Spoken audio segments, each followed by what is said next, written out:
criticizing the church anti-Christian.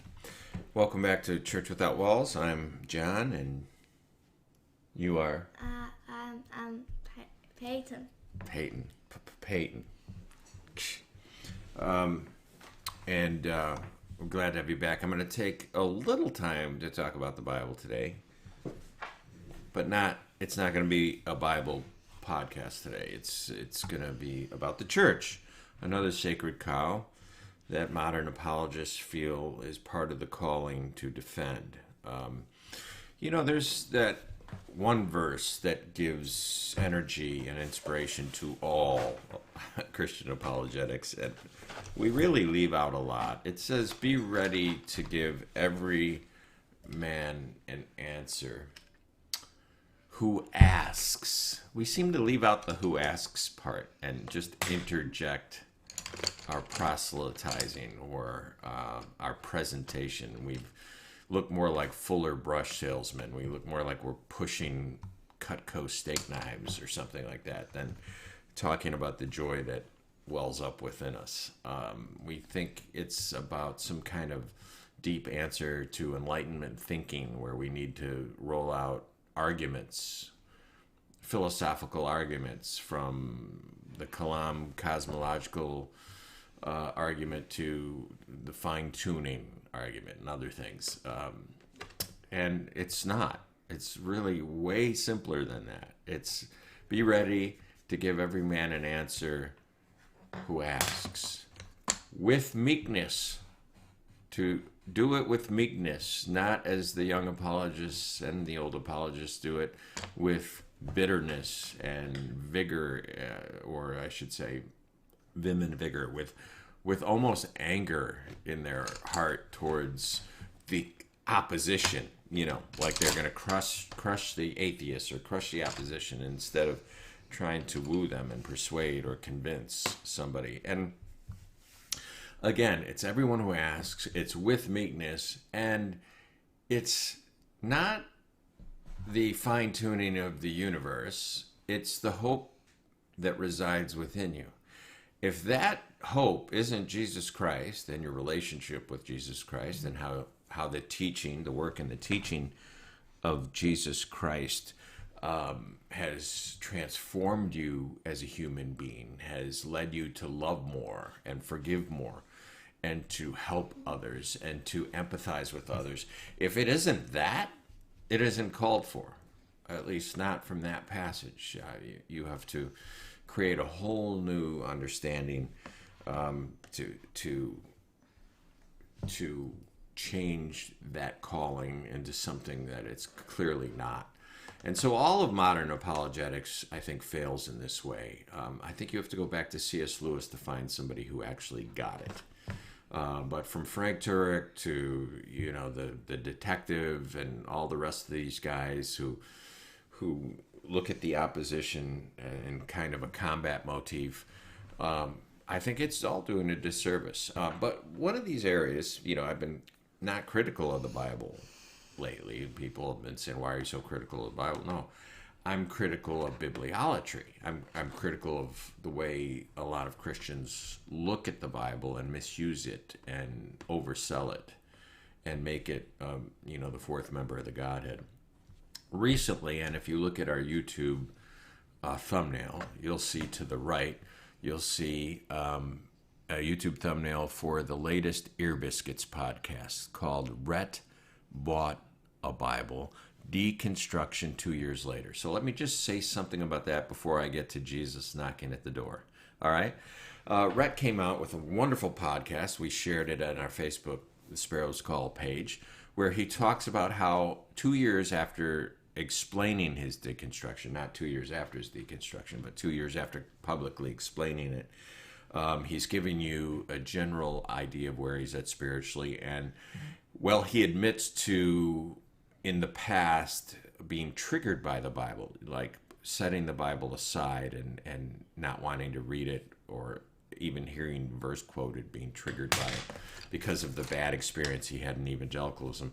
He's now at a place where he's comfortable not only with reading the Bible or hearing about it, but he actually ordered a study Bible because he thinks it's useful.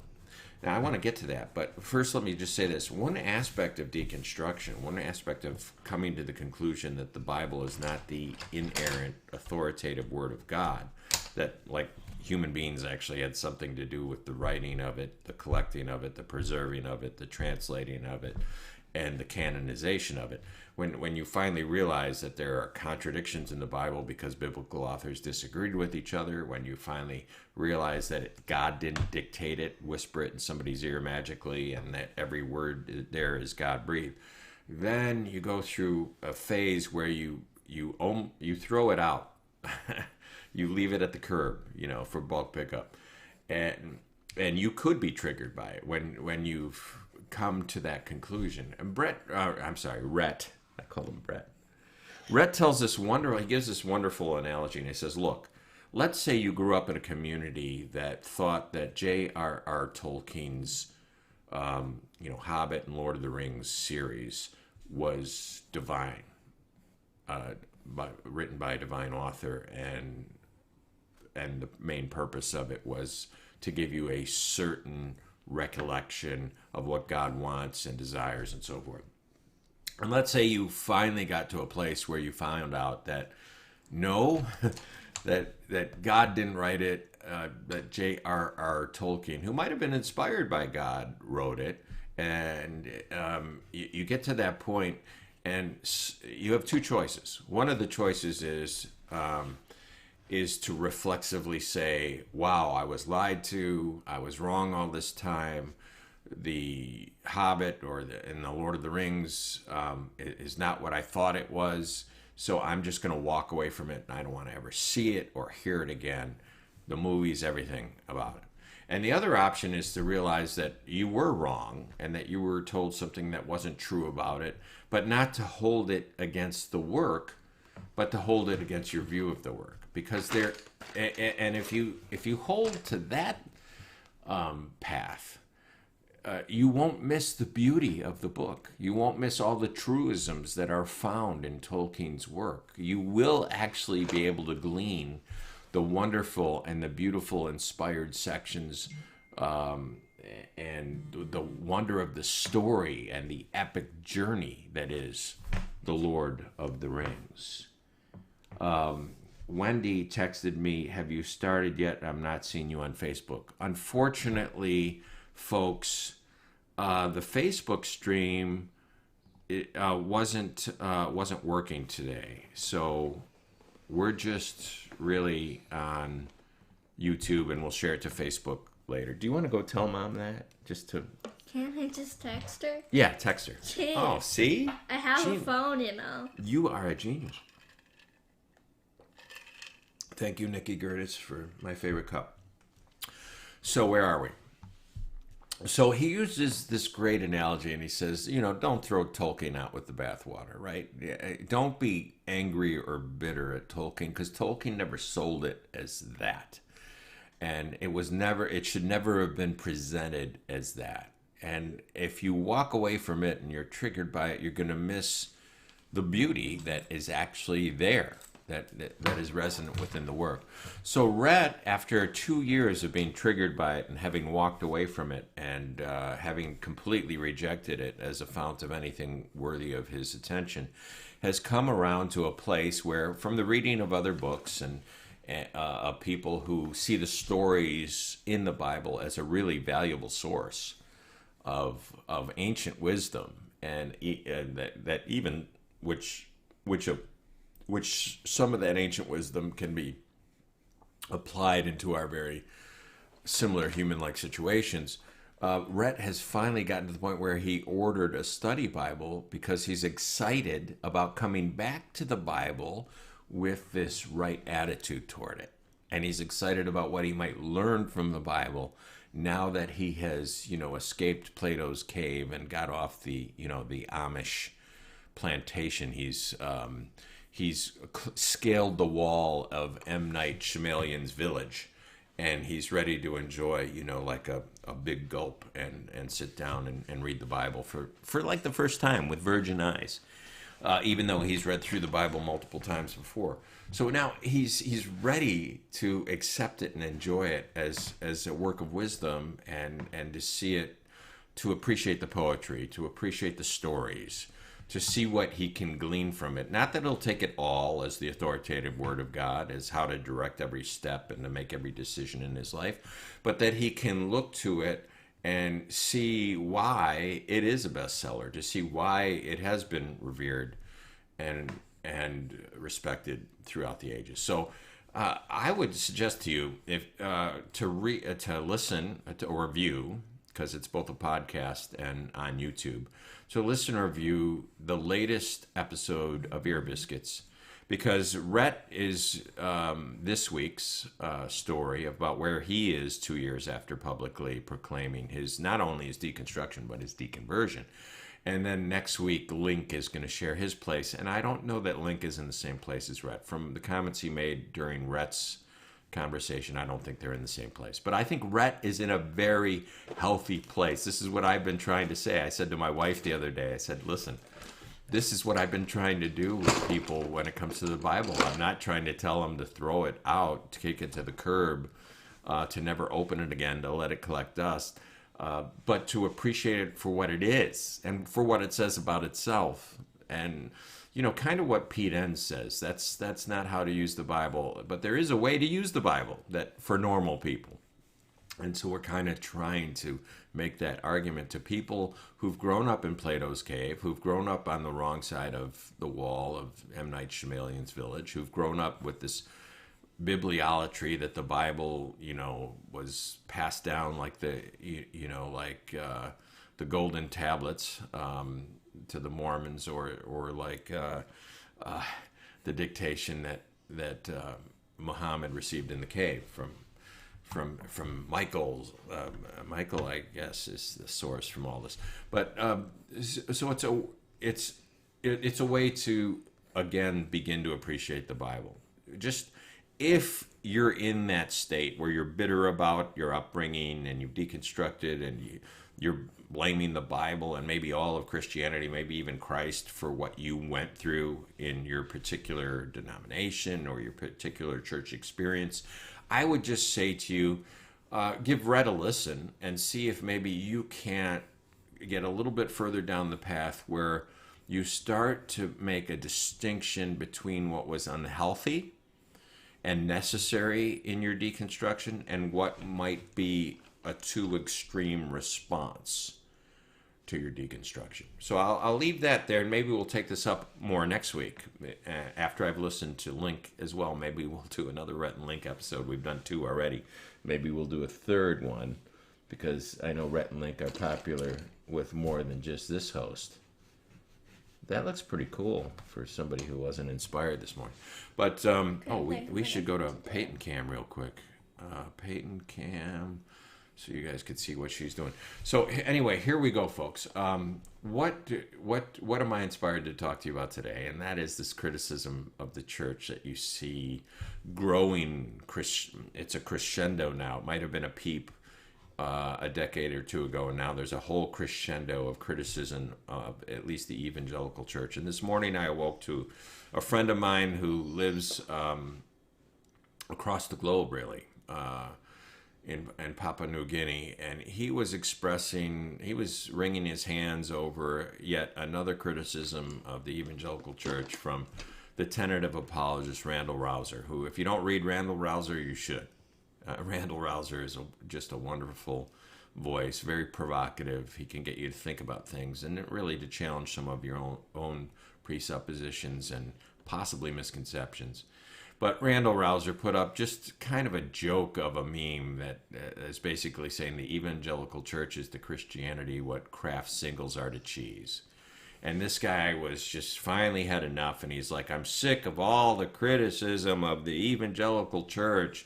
Yeah, so we might have a run in our stocking, but we're not so bad, and blah, blah, blah. And I'm thinking, this is what Christians, and I love my friend and Papa, I'm not saying this about him, but this attitude, this like clenching of the teeth when you see a criticism from within, well, actually, they clench their teeth when it's a criticism from Richard Dawkins or Christopher Hitchens, or from within, or from a fellow believer. But this reaction is very gatekeeper, very tribal. Like you can't criticize the church. How dare you criticize the church? And then what they do is they list all the great things that the church has done, right? We've done this and we've done this and hurricane relief and blah, blah, blah. And they go back kind of like how some American patriots look back at American history and they don't see the chapter on slavery. And they refuse to see the chapter on how we misused Chinese immigrants to build the railroads. And they don't see how we acted barbarically and cruelly and despicably in our treatment of Native American tribes. So they love America, and rightly so, because patriotism comes from the root pater, love of fathers, and we should love our fathers, but we shouldn't love them to the point where we idolize them and set them in a position where they can't be criticized, because they were, like we are, fallible people, and they made mistakes, and they had blind spots, and they had to grow. And we're thankful in all the growth that produced our current position. We're grateful for that. And yet we can understand why our black neighbors don't celebrate 4th of July, why they don't feel like that was a war for their independence.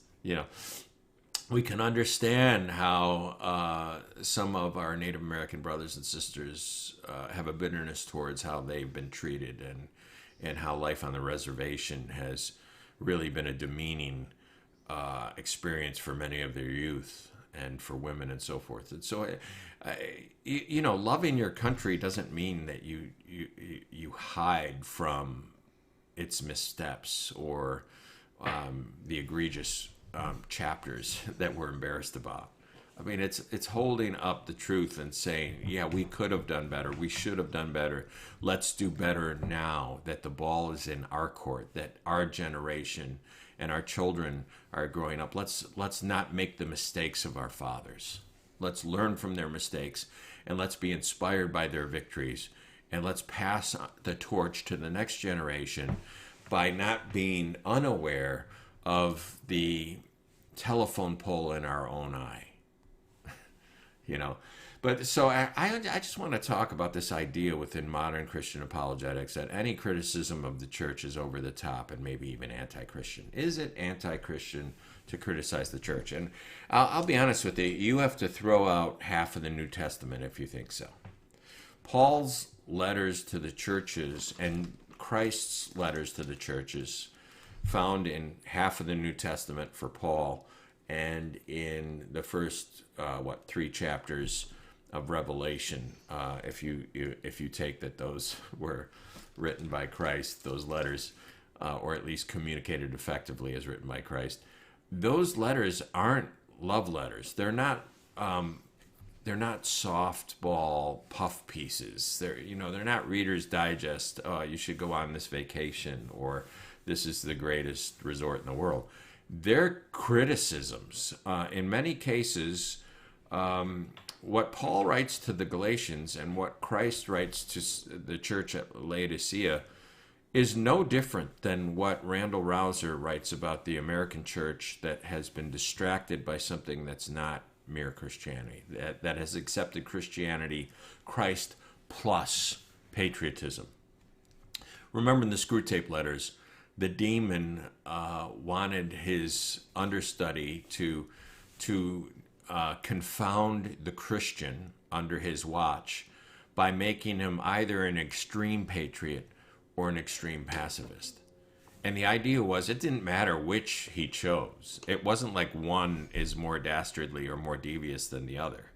As long as he chose Christ plus something, as long as he went beyond mere Christianity, to work his patriotism into his very faith, or work his pacifism into his very faith, then whatever he has added to Christ is going to become not equal to, but larger than Christ, right? It will become an idol. And the demons saw this. C.S. Lewis saw this. in his time, and this is during World War II, when there were actually black and white hats, when Nazis were actually a clear enemy to humanity, right?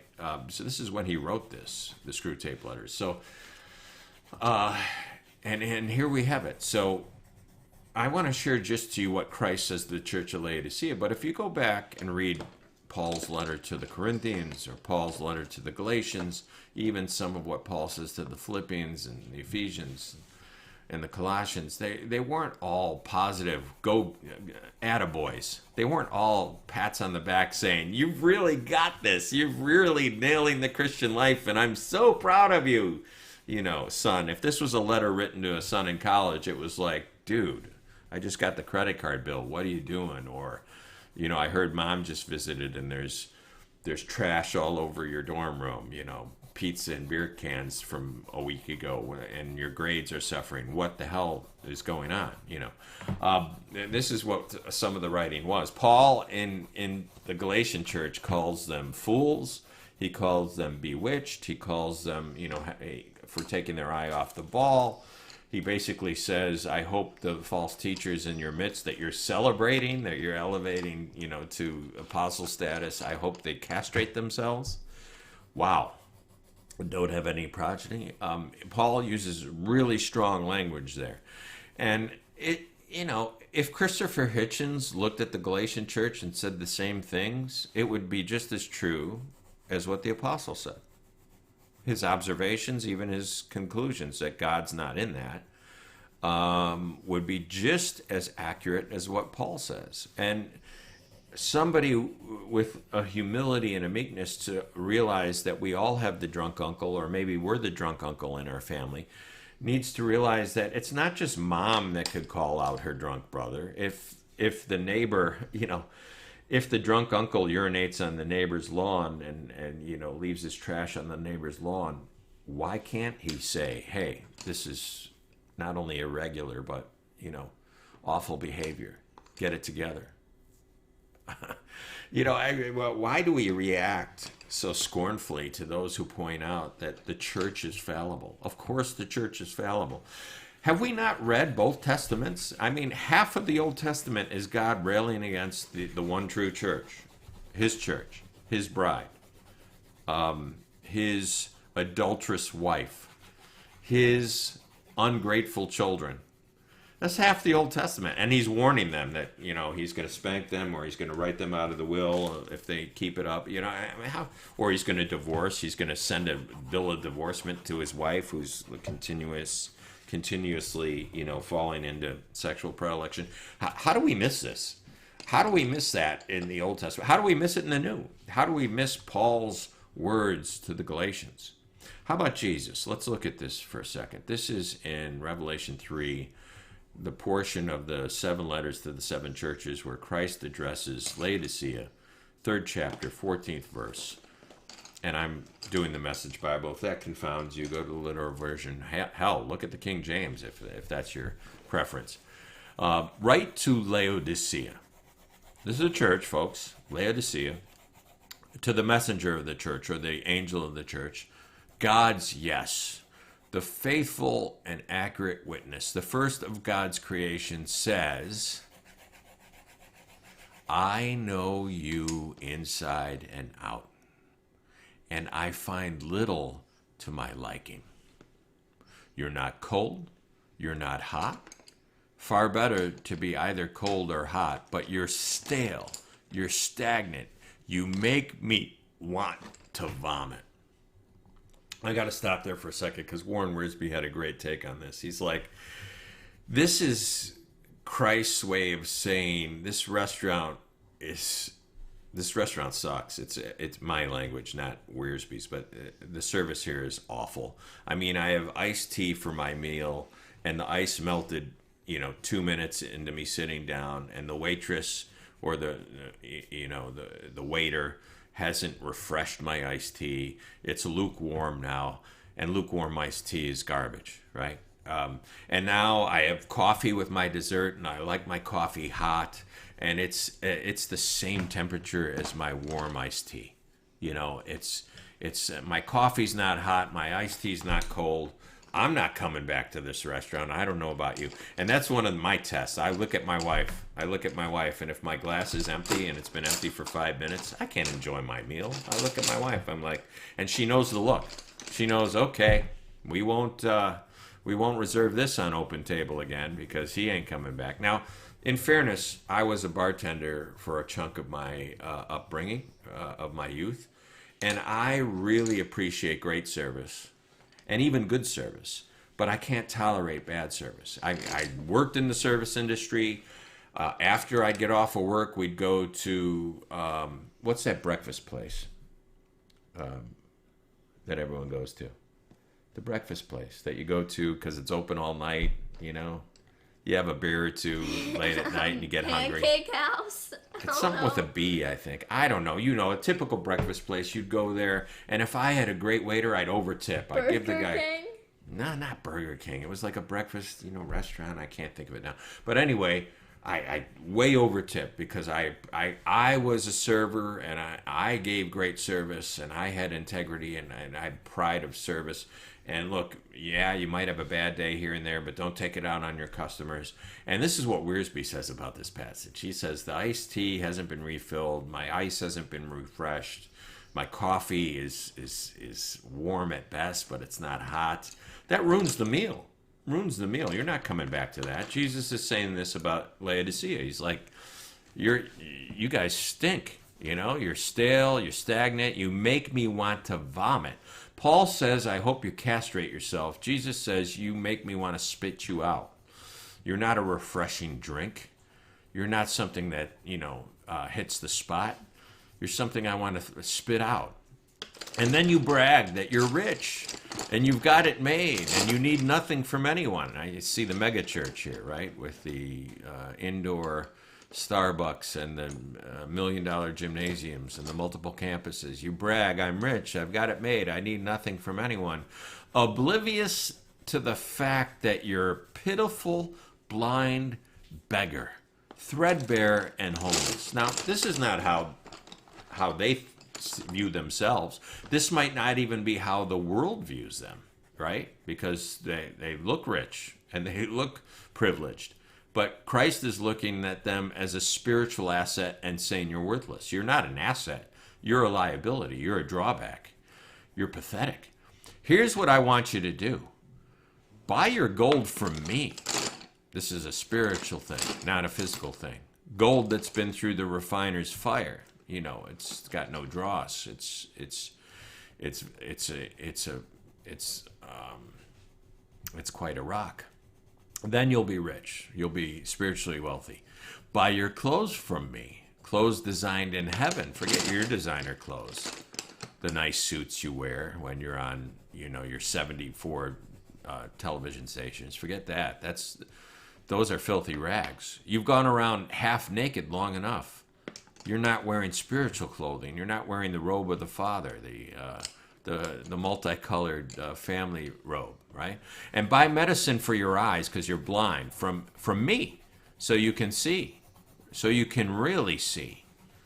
The people I love, I call to account. So Christ is doing this out of love, right? Paul is doing this out of love for Galatia. Strong words, but they're doing it out of love. The people I love, I call to account. The father who writes a strong letter to his son at college for taking his eye off the ball, he's not doing that out of resentment. He's doing that out of love. He wants the best for his son.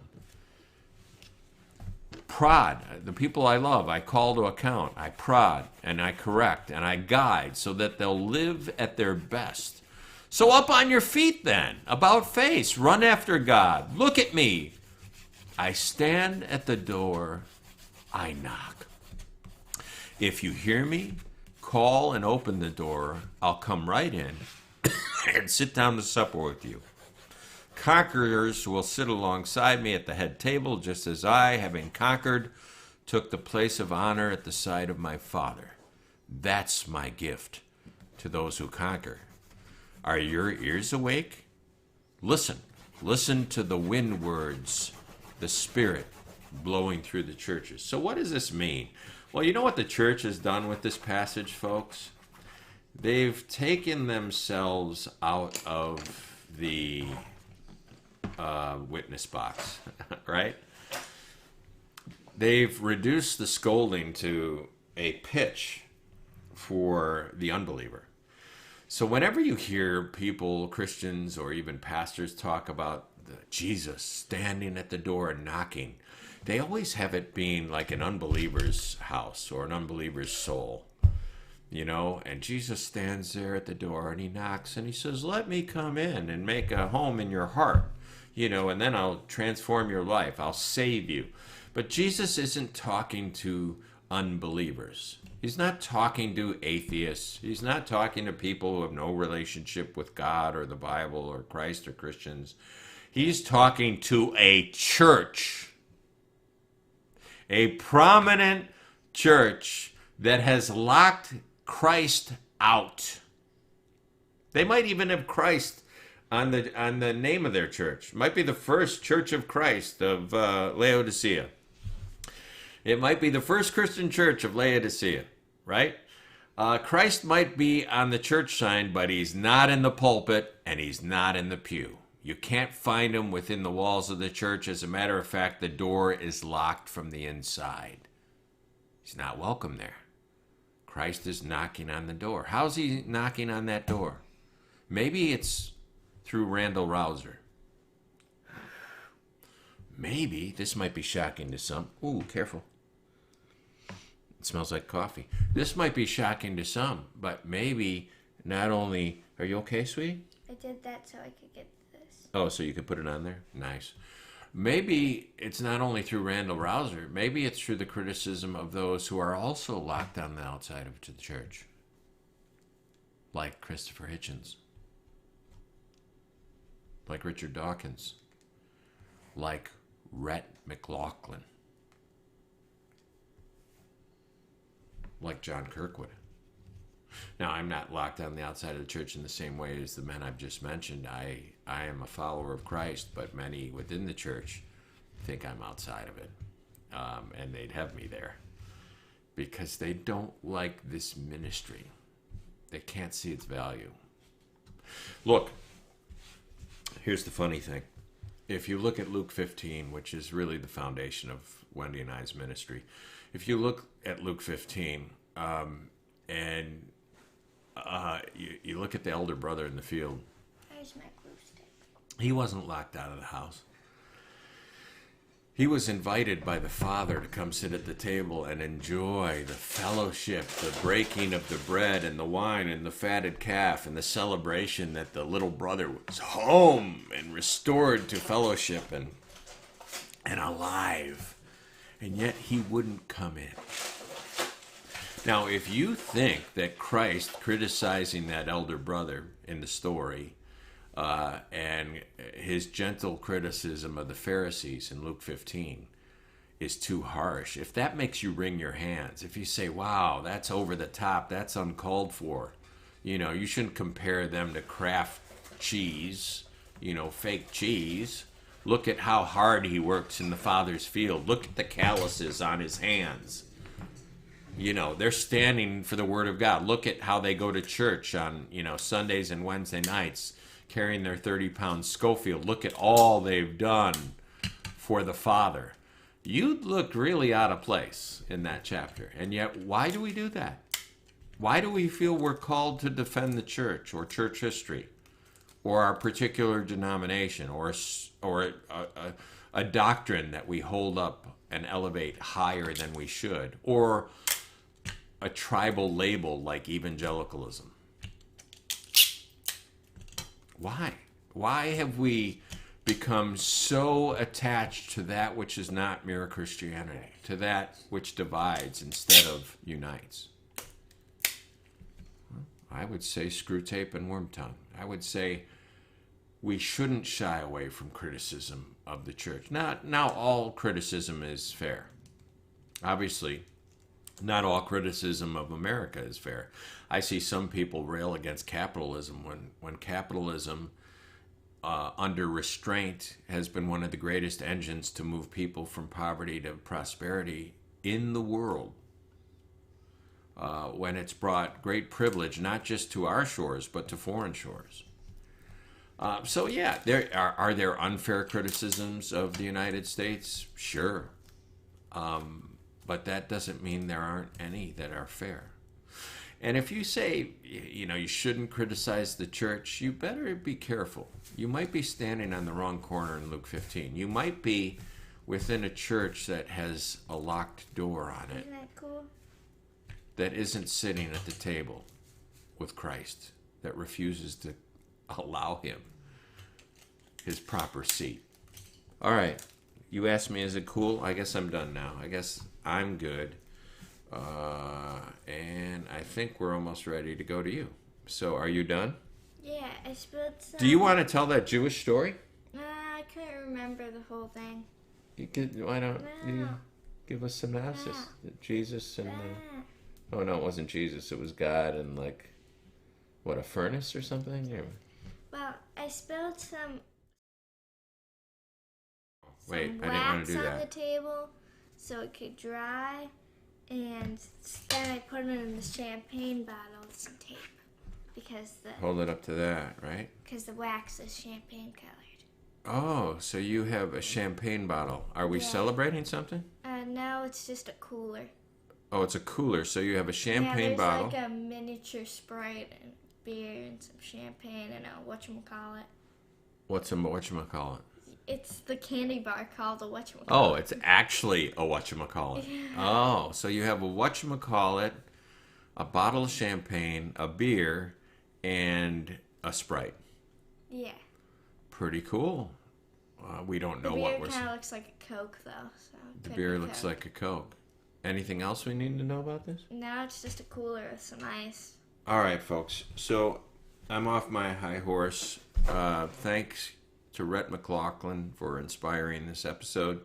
I strongly encourage you to go listen to him. I think we grow as individuals and as the real church of Christ when we do listen to critical voices, when we do weigh what they have to say and say, yeah, there's some truth there. Or, maybe, no, they're looking at this through kind of a blindness or a myopia. How can we approach them with love and show them that they're wrong on this point? But the very wrong option is not to hear and not to see. We're always called to listen and to see, as Jesus says to the church of Laodicea, which was both deaf and dumb. Well, they weren't dumb. They were probably loudmouths, but they were blind and deaf. Isn't that the case, though, with people who are spiritually unaware, that the one thing that works, that won't stop working, is their mouth? Well, thanks for joining us this week, folks. We'll see you. We'll see you on the other side.